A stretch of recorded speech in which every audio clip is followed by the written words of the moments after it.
Hello, my name is Kev from DataSites, and in this short video we're going to show you how to install, well no, we're not going to show you how to install the Excel add-in because you can do that from this page here.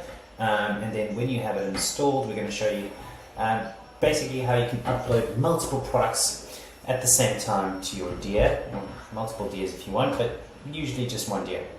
So after going to the add-in and logging in with your login to the platform, if you have multiple DIAs, you will have them listed here. And quite simply at this stage, we are only allowing updating of multiple products at one time, but if there's another part of DIA that you want to update from Excel, just let us know and we're happy to add that. So quite simply, there's two options. We can click on add data, and this will bring down the product template. You can then fill out whatever you want to do and then click upload.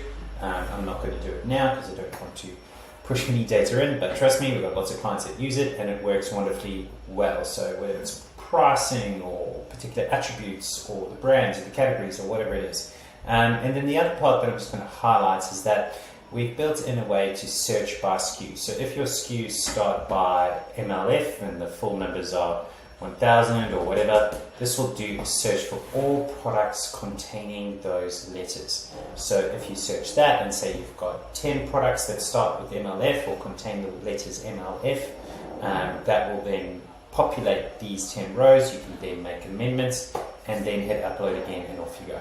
So short but sweet. Trust me, it works, and I hope it saves you a lot of operational time. Thank you very much. Cheers. Bye.